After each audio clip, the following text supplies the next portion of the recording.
Welcome everybody. It is Business Monday here at the Navigant Credit Union Broadcast Center. I am Josh Fenton. He is Mr. Innovation, Saul Kaplan. It is probably a 10 of a day today. John Giorgi gave it a 9. I'm all over it that it's a 10. We may have to go in and edit his ratings, but I would never do that because he's John Giorgi. But it is a 10 kind of day.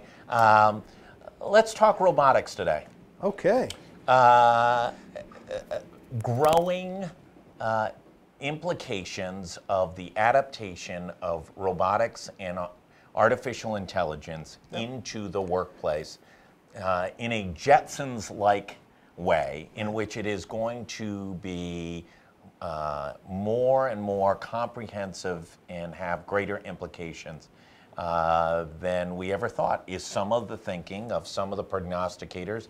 Darrell West, formerly of Brown University, Brookings, is raising the red flag that this is going to be an issue. What's your thoughts? Well, first of all, it's great to see Darrell West still catalyzing conversations here in Rhode Island, even though he's down at Brookings. I haven't read his book. I did see I saw a little video trailer he put out. He raises some really good points, and there's lots of things to talk about there. If you just talk about the basics of technology and robotics and artificial intelligence, it's not like we woke up today and this stuff just happened. This has been going on for a long time. If you can use technology to do the work more efficiently and more predictably, anybody is going to do that in any setting. Now, when you do that, it has implications for the work if we did it a different way before. But didn't we always think of it as manufacturing, applications for manufacturing, applications in a warehouse, clean my carpet, right? Little robot goes around and cleans my carpet. Now we're looking at applications that may disrupt, take over, replace massive number of workers, and not just in blue-collar jobs. We don't always care about them. We figure they'll find another place. But also in applications in white-collar jobs. Oh, absolutely. But it's like any technology. When the car got invented, it had its initial uses, and then it expanded and expanded, and before you knew, we had this whole economy built around a new transportation system, and it affected everybody's life. Some good, some not so good, right? So the same thing is true with robotics and artificial intelligence. We're getting better and better and better at doing that, and all of a sudden now we find ourselves in this situation where we have to question what's the human input that adds value. Does our education system tie to helping us be more value added in what we do? And people who didn't react early enough are feeling pain today, and it's not going to get any easier. Now, what we have to do is be conscious of it and have empathy for people that are being affected that way and jobs that change, but it's inexorable. It's going to happen. And we need to be prepared for it. There's plenty of value-added work for us to do as humans. It'll get structured differently than it does today. We're going to organize around it differently than we do today. And how you get from A to B, that's what the whole discussion is about. So let me give you a couple of examples in journalism. There's two categories in which functionally robotics have, AI has replaced it. One is business quarterly earnings. That is pretty much written by computers, almost all the reports. And the second is basketball sports shorts, written literally off the box scores. So the AP has an automated process of taking those. Here's who the high scorer was, he had the most rebounds, et cetera, et cetera. Guess what? Those jobs didn't, we have half as many journalism jobs for lots of reasons, but that didn't create any new opportunities for journalists. It just took out a whole bunch of journalists. Copy editing, there's now Grammarly, which then cleans up a whole bunch of messes. Maybe doesn't do all the things that the copy editor did, and maybe the correction list on every, certainly the New York Times correction list is a lot longer before they laid off whatever it was, 70 copy editors in the last year.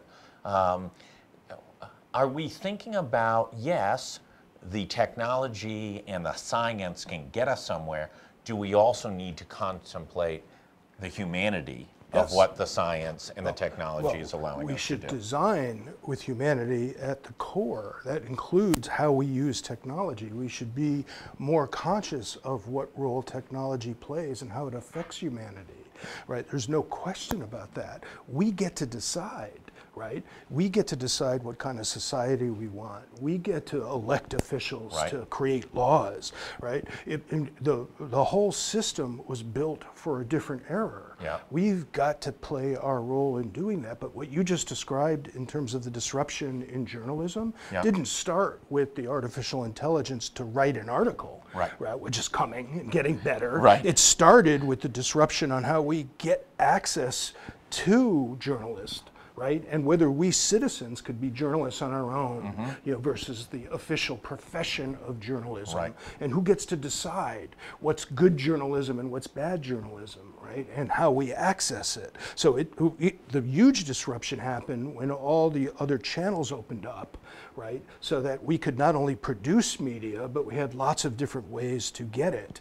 The ability to ship news over the internet rather than a manufacturing plant with presses, to roll the paper out. Ink on dead trees. This happened a long time ago. So now, of course, it's affecting what journalism is, who gets to decide, what role will journalism play that adds value, is the pendulum swung too far, and do we have to come back? I think a lot of us, I look at what you do and try to do here at GoLocal, we want local news, right? No, we absolutely. value local news as a community and as a society. Who's going to produce it?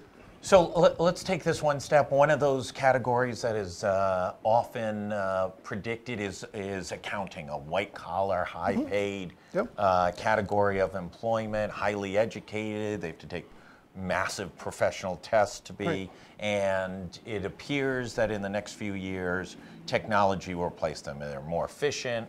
It's putting numbers in boxes according to those, and once you've integrated the federal forms or the state forms into the science, then you're off and running. Worries about that?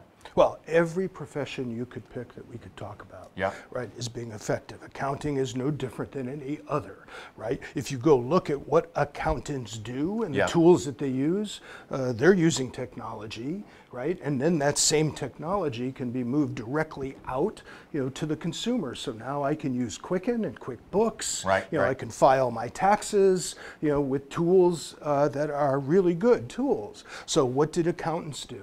Accountants reinvented themselves, started to move upstream, things that humans can do that the software doesn't do. And they better keep doing it. But the same thing is true for doctors, the same thing is true for teachers, you pick the profession, these tools are going to make us better at what we do and free up our time to add more value, but it's going to be really hard work to reinvent ourselves to be able to do it. And we're going to need society and a whole system that's going to enable us to do it, and we're going to have to keep our eyes open to the implications for people that are disrupted by that, because that has real consequences. That's not an argument for stopping. When are we ever good, though, as a society? I mean, okay, after the fact, we do some job training, but we're not really good. The unemployment rate in West Virginia is a really high unemployment rate. I don't want to quote it, but it's generally the worst in the country. People who worked in coal mines, we moved over to alternative forms of energy.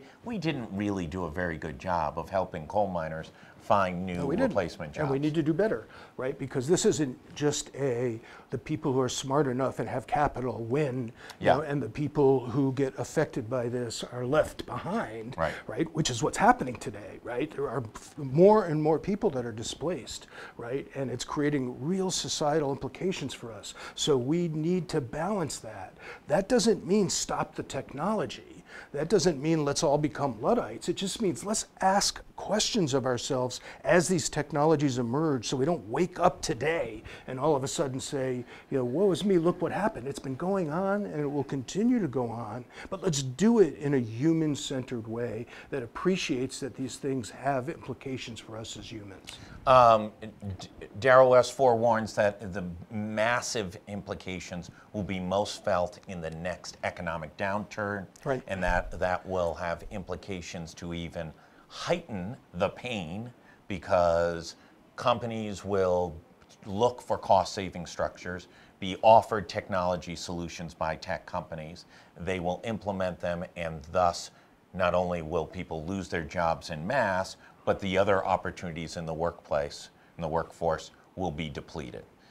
You disagree a little bit with I that. do. Well, I do. Well, first of all, Daryl, who I have a lot of respect for, he frames the argument in a provocative way. Right. Like there's a choice between utopia and dystopia. That's the language he uses. Right. I always thought utopia was this idealistic state that doesn't really exist or can never exist. Right. And that basically we have dystopia. It's a matter of degree. Right. And dystopia being disruption. And it's a relative term. Right. What's dystopic to you, looks pretty good to me, and vice versa. Listen, for GoLocal, disruption to the newspaper industry, pretty good. Depends on where you sit Right. and what lens you have to look at it. But having said that, right, I disagree with this notion that it's the downturn. Right? Yes, in a downturn, you start to see people that are displaced and disrupted more. It shines a bigger spotlight on it. The problem is if you wait until the downturn to act, you have less degrees of freedom to act. Where you start to see the disruption happen is more on the upswing when there's more discretionary income, the ability to invest in new technology, right? And then you see the impact of that. And if you sat and watched the movie, you didn't take advantage of the upturn, and this is true whether it's us as individuals or it's companies or it's our community. If you watch the movie and wait until the downturn happens and then point fingers at each other, we always do that. There's less resource to actually do something. I always say the best time to innovate is at the top. It's the hardest time because you think you're doing great, but that's when you should reinvent yourself, when you have degrees of freedom. Well, let me make a little bit of an argument, though. Go ahead. You always do. Which is, the one thing on the downside is you're forced to make change, right? That's right. When on the way up, you might get a little fat and happy and lazy. Quarterly earnings are good. You made an acquisition. Money's cheap. All these things on the way in a disruptive period of time. Oh boy, we got to reinvent this company as quick as possible, or we're going to lose market share, profitability, or we're going to go out of business. And thus, some cool technology company comes knocking at the door and says, you employ 422 of that category of employee. We can replace it with 53 robots, and we'll finance it over the next 20 years, etc. In my 30 years of doing this kind of work, when I see companies that are under enormous distress, right, and are forced to do something, right, that can be a burning platform to actually change. But my experience has been that's the toughest time to do it. It's the toughest time to take the right amount of time to design and prototype and implement a new solution. There's less money in the budget to do it. Right, and so companies struggle mightily. So, and we know the iconic examples or stories. Lou Gerstner at IBM. Right, sure. When the company is about to hit the parking lot, of the Kmart. Right. Like we hear these miracle stories of changes that pulled them out of it. Right. This is not when innovation should happen. Right. Innovation should happen. Hard to bet on that one. No, but those are the stories, right? And what do leaders do? They wait too long. Right. They wait until that's the case, and then they have no resources, no degrees of freedom, and everyone in the organization is freaked out and worried about their jobs. I mean, try to create change, in that environment. The time to create the change is when you have the room to do exploration, to look at a different way, to use technology, not just to try to jam technology in because this is our savior, but to experiment with technology and create new ways to deliver value that has respect for the folks in the organization to say, now let's help you reinvent to be able to play a meaningful role in this new model, right? That's the way innovation needs to happen. And the lesson, if you're a leader, easy for me to say, hard to do, right? We see it in our community, right? When the economy's on the upswing and the unemployment rate is low, when new money's coming into the tax coffers because people have money and they're paying income taxes, that's the time to make discretionary investments, into something strategic strategic, that could actually change the community, change the company, change us as individuals. And yet, oftentimes what we do is we just pat ourselves on the back and celebrate the upturn. Look how good we are, that we're in the upturn, and we don't make the tough choices. And then it starts to go, inevitably, the economic cycle turns, and then we're on the downturn, and then everyone points fingers and says, it's your fault, right? When we should have been doing this all along, right? So let's take it over to government for a second. Is government susceptible to this type of advancements in technological applications? Are we going to see in the next few years smarter technology replacing de facto clerical functions within state agencies, et cetera? Or even higher thinking? Will environmental pollution assessments no longer be done by inspectors? They'll be done through technology. Everywhere that we can use technology to enhance the citizen experience, we should be doing it, right? It's about citizens and their experience in solving our community's challenges. It should not be, how do we just protect the way we've always done it? Yeah. Right? It should be first and foremost, can technology, artificial intelligence, robotic, whatever the technology is, how can we deliver more value to our citizens? When that affects the people that deliver public services today, we should, with foresight, say, we need to help you become relevant in a changing model, in a new way to deliver service to our citizens. Instead, what we have is this rugby scrum where everyone's trying to protect the old way. This is how we do DMV. This is how we do this agency or that agency. God forbid they should talk with each other and maybe come up with a new agency approach across the agencies to actually solve the problem. Easy to say, hard to do because it's disruptive. But when you're the citizen, right, and you're sitting there and you're getting more and more frustrated with the level of service we get, right, for the money that we invest in it, right? So this is why on the upswing, when the economy is good, we should be experimenting with that, right? So that we could put ourselves in a better position to accelerate the path towards it. We shouldn't be afraid of it. We should welcome it, but we should do it with enough time to do it right, with respect for the people that are hurt by it. And do we see that? I mean, no. Wait, and I'll raise the ugly name, Voldemort. No, UHIP, which is the ultimate irony of both, right? Here was technology that was going to improve users' lives by systematically tying together 5 different federal programs. It was going to be much more efficient and was going to realize cost savings in the long term because the number of workers who are doing lots of the applications, et cetera, could be replaced. And third of all, it would be technology, so it would work and it would be user-friendly and all those things. This is the difference between using technology for good and evil. No, I'm not that dramatic about it. Although we can talk about some good and evil uses of technology. Yeah. In the case of delivering public services, right, the old model is to use technology to just make what we've always done more efficient, as opposed to disrupting it and saying, why do we have to do it that way? Could these same technologies enable us to deliver more value to the citizens, but would require us to rethink how we organize it, what responsibility agencies had, what roles we put in place to do it, right? But if you do that with enough lead time, you can mitigate against the implications for folks. We don't do it that well, and so now we have everybody pointing at everybody else, the employees in the agencies, the people that aren't served out in the communities, right? And this has been going on for multiple election cycles now, right? And so I don't think the technology there was all that innovative, right? I think it was old school, build a local,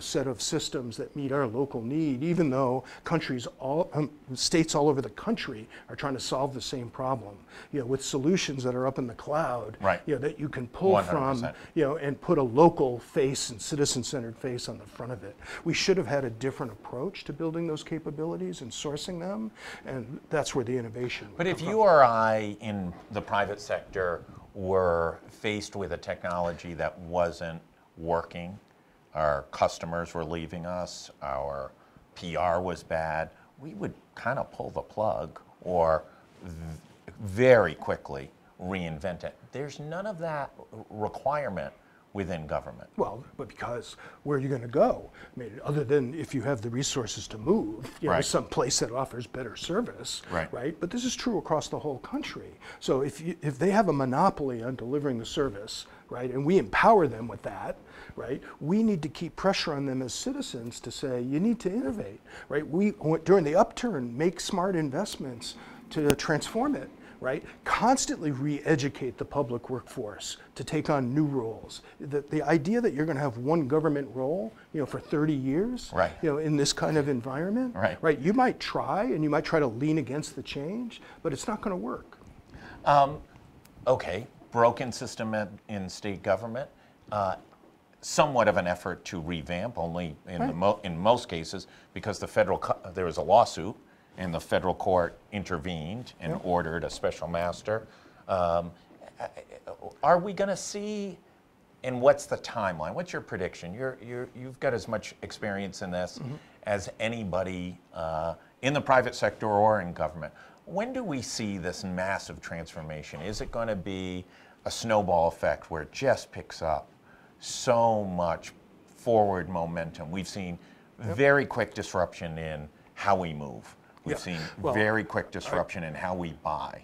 Yeah, I think it's going to happen when we as citizens understand, you know, that this is what's happening in our community, and we take more responsibility for it instead of pointing at people that are sitting in the public sector, you know, and saying, "You solve the problem. I've got nothing to do." It's our community, right? So we have to be engaged in this process. We have to support politicians that take a hard stand on something that's going to take longer than the election cycle to happen, to make smart investments to a strategy that could actually be sustained across political cycles, right? Because that's what it's going to take. You don't transform this stuff in 4 years, right? You know, and everyone's looking for the quick hit and the easy win. And when we talk about technology, everyone thinks it's the magic bullet, right? Like, we're going to get a very quick win. It's all going to be different. It's all going to be better, right? It just doesn't work that way, right? And it ends up with everybody pointing fingers at everyone else, you know, and saying,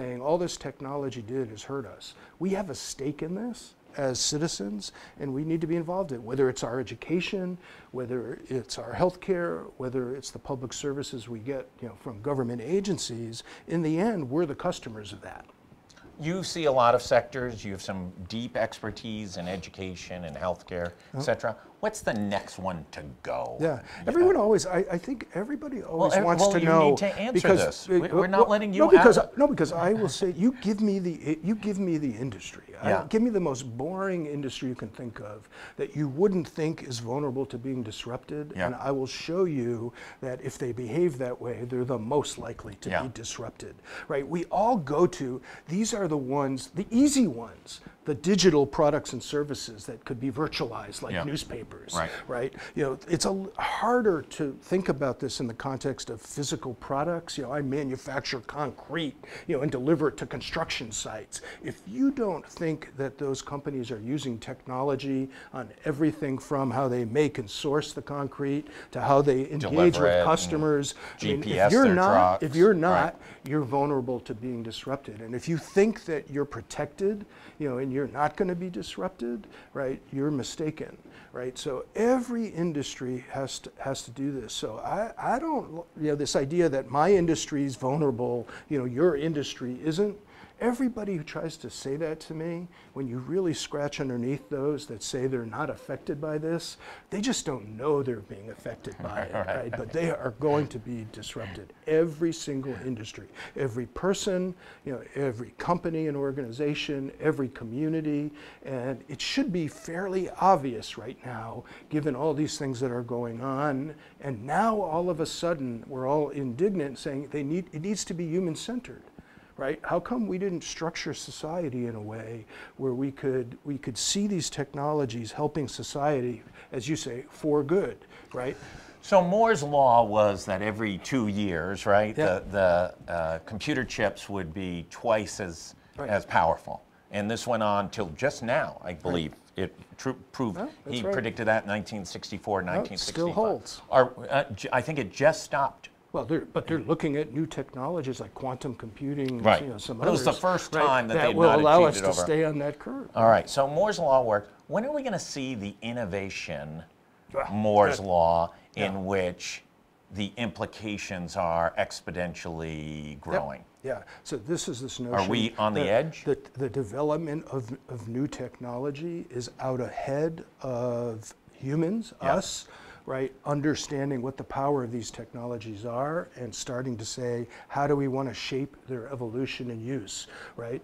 And so it's a good thing right now because just the technology alone, I mean, we talk a lot about artificial intelligence and robotics. You know, the one that just scares the you-know-what out of me is think about biology, right? And our ability, because that's a code just like computer code, right? It's a pretty sophisticated code, you know, some more than others, right? But it's a code nonetheless, and if you can digitize that code, you can not only read it, but now the technology is there to write the code, right? And so when you can write life, you know, on from a computer, right? We better start paying attention to these new technologies because they're not going to stop being developed. So how do we want those things to be used? What are the use cases, you know, that make sense? What are the regulations? Are we really? We just saw a huge national embarrassment when members of Congress were asked to look at some fairly basic levels of social media technology. Clueless. And they were generations behind the curve. And these are people that we put in Washington, you know, to help shape our future. The first, it was two committees came together, so both the chairmans and then the ranking members spoke. And at that point, Steve Peoples, who used to be at the Providence Journal, freelanced for us for a while and is now at AP, tweeted out the average age of the four first members of Congress to speak was 82 years old. And he wasn't kidding, 82 years old. Well, yes, we need more youth in the conversation. These are the people that have the biggest stake in our future, you know, and they're not at the table. But let's not be ageist about this. I'm not being ageist, it's not but about here's a little reality. Someone who's getting older. It's not about how old you are. It's about actually spending the time to understand what these technologies mean, how they can be used, how they are going to be used, and what does it mean to regulate in that context. I mean, we're behind. If you saw 60 Minutes last night, we chatted a little bit about it, about one of the leading former Justice Department antitrust attorneys who had prosecuted or gone after Microsoft, says, listen, we are so far behind. Google is a monopoly at about 5 different levels in complete violation of our antitrust laws. Only the EU really is showing any indication of impacting and driving some level of antitrust protections. Are we ready for these moral questions that are going to come out of the technology and the applications driven by? Well, is the Rhode Island General Assembly, is Dominic Ruggiero and Nick Mattiello ready to take these on? But they're no better or worse than what I see across the country. The answer is no, we're not ready. We had better get ready because these things are happening now, not in the future. Right. And it's not to say that we shouldn't regulate these things because we should, but what's smart regulation? What's the right balance? Do we need artificial intelligence to write the regulations to enforce the regulations against the artificial intelligence? Yeah. Well, I don't sign up. Will those artificial intelligence be paid off in brown paper bags by the AI that is looking for to be unregulated? Yeah. Well, there's a splinter group out there, maybe not a splinter group, but a group, you know, that fancies this term called singularity, which means the machines and the computers are going to take over the world. Right. You know, and they don't just think it's the stuff of science fiction. I don't sign up for that. I don't believe that, but I do believe it has enormous consequences on our lives and on our communities, and that we can't abdicate the responsibility for the society we want. We have to be engaged in shaping it, and technology is going to be a part of it. Technology is an extension of us, of humans, right? We're just not paying enough attention. And you said earlier in this discussion, are we making the best use of the technology to make communities better? No, of course we're not, right? And we should be. right? And we can if we just think about it and put ourselves in the position where we have the resources and the political will and leadership to be able to do it. And it's during the downturn that we're reminded of how important this is at the one point when people are being hurt the most and we have the least degrees of freedom and flexibility to do something about it. Appreciate that discussion. Let's talk BIF. Wrap Sure. up with BIF. Sure. Clock's on. We wrap always up with BIF. It's only a few short months away. Yeah. Any signs of artificial intelligence or robotics coming? Signs of to the- intelligence. I don't know about how artificial they are, but I think I had mentioned to you now that we're about at the halfway point, and then what happens to us? I mean, literally coming over here from the office, there's probably 3 or 4 new storytellers that the team is just finalizing the discussions with, and will start to show up on the website. You're going to see us go from half to about 3/4 here pretty quickly, and then we really work hard on those last few slots to make sure we have the right balance and whatnot. But the lineup that we have currently, it excites me, and I know it's going to excite a lot of people that are engaged in this thing. Who's the biggest surprise? Who's the most? Every year it's the same thing. Right. Every year, everybody wants to see the people they recognize their names. We love celebrity. Yeah. Right. And so, of course, you We've try to, seen that Walter but Mossberg the biggest, enough. But the biggest and most impactful stories are always people you have never heard of that share a genuine story about transformation. Who do you think? You've got a good. I like a prediction to. on Well, the wow factor? I literally, and then people say to me, "What was your favorite storyteller?" Right? Like a classic press question, right? You know what? I want to be surprised. Even though I have inside information and had the I conversations. love all you storytellers the same. Is that sort of your mom No, I position? give them the freedom. Here's what we do. This is part of the secret sauce of putting on this summit, right? And a lot of other big conference organizers? Secret sauce here on Business Monday. I'm happy to. We're transparent about this, right? We help a lot of other conferences, to do this. This week we just had the Peace Love Storyteller Summit here in Providence. I could not be more proud, right? I've been connected to them and Jeff, have given them our playbook and coached them. And so when I go to that conference and see what they've been able to do, it's incredible. We love doing that at BIF, but the secret sauce is you create the conditions for somebody to be comfortable sharing a real, genuine personal story, and you say to them, these conditions enable you to do what you've done at no other conference, because where else do you go to a conference where I don't see the script of what they say, right? I listen to their storyline and what they're thinking. I give them some coaching. And then oftentimes they show up, they see the first 8 storytellers, and then they go back to their room that night because they're speaking on the second day. And they completely redo their story. And I feel bad for them because they're sweating it out. But then they always tell me afterwards, they thank us. You created the conditions for us to tell a story. We never do that on the stage. And I learned so much from sharing it. We as the audience get inspired by it. And that's the secret sauce. Trust the audience, trust the speakers, stop scripting what people say, forget the talking points, and let people share genuinely what's going on in their lives and what they're trying to do, which scares most media and marketing, corporate marketing people to death, right? Because they want to control the message. You cannot control the message, right? You have to allow people to share what's genuinely on their mind. We learn more from people that are frustrated and have real pain points than we learn from people who share the rah-rah, exciting stories. That perfection story of up and to the right. Case. And so I love the summit, not just because we put it together, but because I get to experience it like everyone else, right? Because I don't know how that story is going to show up and that person is going to show up on that stage on that day. And that's really exciting to me, and I think that's part of why it's exciting to everybody that's there. This is great. We are always excited about it. How's your podcasting going? Good. Good, good, good. The podcasts are good.